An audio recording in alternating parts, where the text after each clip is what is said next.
ใช้เวลาขับรถเกือบ15ชั่วโมงเด้อพี่น้องถ้าบ่พักผ่อนแต่พวกเรานอนค้างคืนอยู่เมืองเอลบัคเคอร์คีรัฐนิวเม็กซิโกเนาะ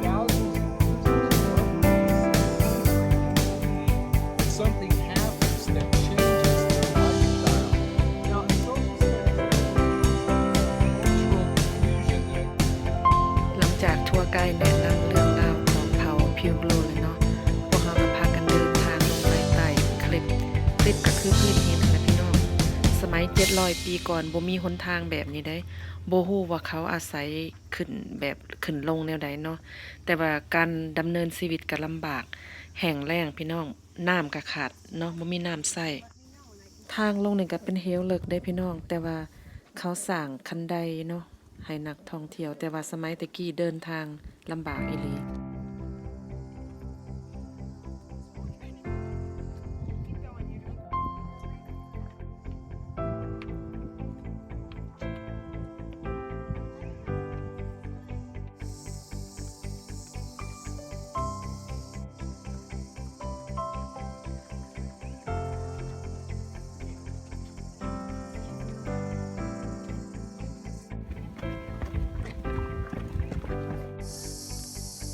ย่างไปก่อนนะแม่นแจสมินเด้อพี่น้องพอเพิ่นเป็นอ้ายของสามีของแม่บ้านเองเนาะหลานสาวเกิดเดือน3เนาะลูกสาวของแม่บ้านเกิดเดือน6ลื่นกัน3เดือนพี่น้องเกิดปีเดียวกัน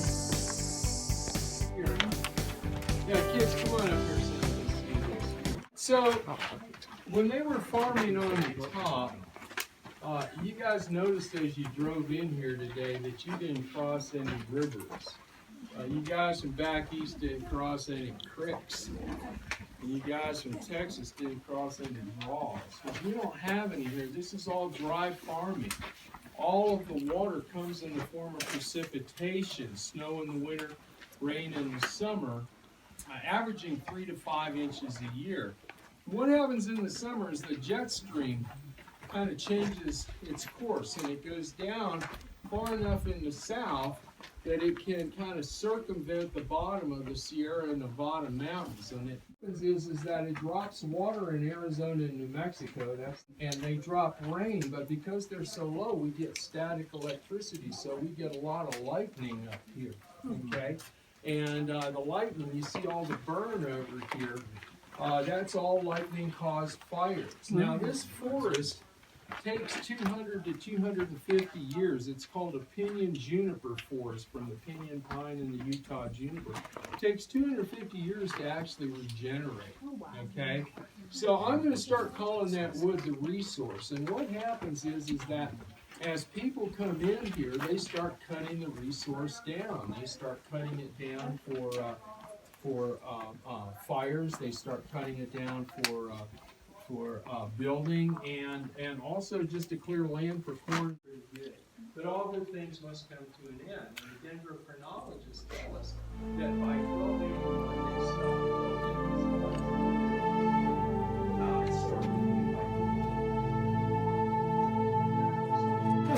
Right? Wow. And you can see the fire. That might be how they get in Kiva. I won't fit in there.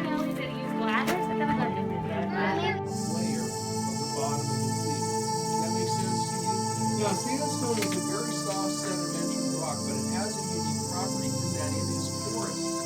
Water will percolate down through this sandstone. It will take 10 to 12 years for this year's snow melt to get to where we are, but eventually it does. And then the water becomes crucial. Okay, so even when they're living on top, this is where they came to get the water. Girls would come down here with buckets or fill that up, going back up and down.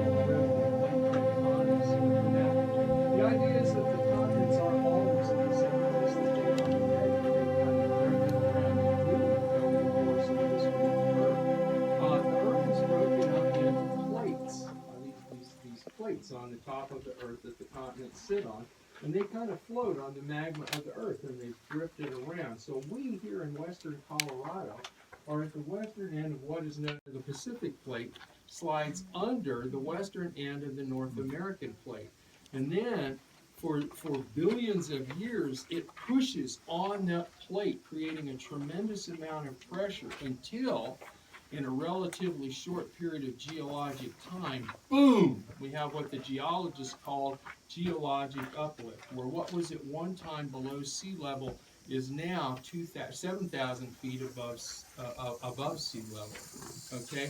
You guys are standing under 120 feet of what's called cliff sandstone. This was the top of mats. So imagine that this floor is covered with mats. Now, when the hunting parties would come back, not only would they bring dried meat, but they'd bring furs, they'd bring skins of animals. So that's covering the mats.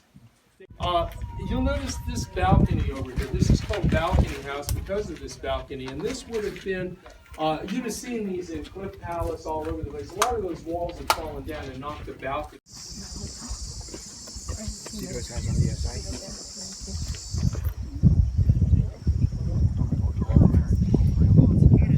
Cicadas turned off their motors so that I can... Woo!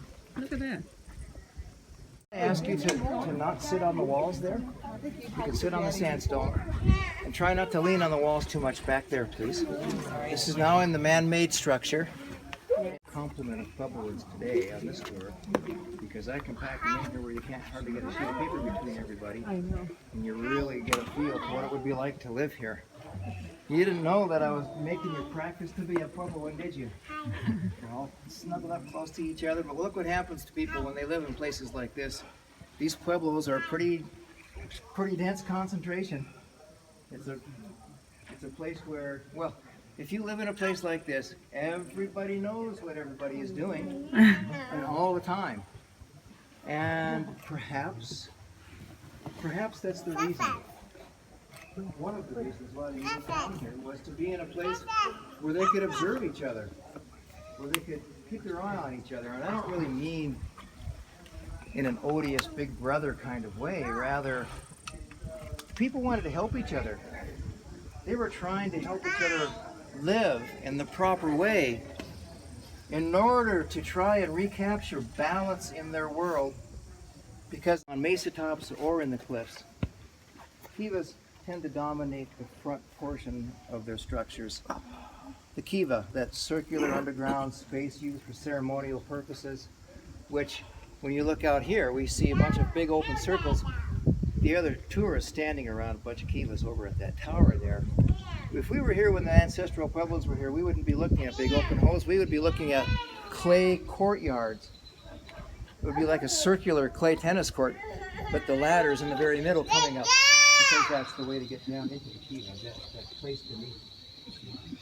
And those constitute an open space, an open public space. Behind that, it's agricultural prowess and incredible architecture that they were doing. And Cliff Palace really epitomizes the pinnacle of their techniques and their abilities. This place is an amazing structure, and if you really scrutinize what they did here, it's mind-boggling. For a Stone Age culture, people get boggled that they didn't need metal. Everything was wood and stone and water and mud, and that's how they made their livings here. Cliff Palace has 150 rooms, and you really don't see all of them. In fact, you're only seeing about 60% of Cliff Palace, because this alcove goes back 90 feet. Terribly out of balance. And you don't entirely understand this phenomenon of why they moved off of the mesa tops down into the cliffs. I want to ask, have any of you here gone to the Farview village, to the Farview site? Ah, okay. That's a mesa top pueblo. There's 5 villages there, and they also had a water impoundment, which is rare to find here.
snow here, so they had to build on the bottom to level it out. They had to build up some of this rubble infill before they can terrace it, before they could put the structures on. Where does it see that? Well, we're constantly having to do stuff, but we really concentrate on the front here. You know, if you look at, you see the coating, the plastic on the wall. I mean, that's 800 years old. That's only coming up it. But here, you see even the weight of our this terrace that's here, which we've redone several times. And we just redid it, but look at that crack and see the cracks in these walls right here. This is why we get mud. Poop everywhere, and they whitewash the walls. And they really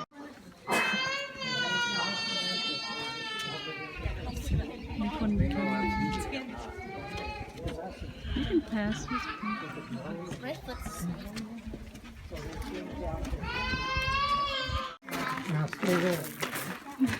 the kiva. And so we're standing in a courtyard. I could go out and jump up and down on that. And the people inside wouldn't really know I was up there because it's such a significantly strong structure. It takes, probably for this one, it's going to take about 300 8-inch juniper logs to make one roof for this one kiva. And cut that 8-inch juniper log with a stone axe. How is that going to make your arm feel?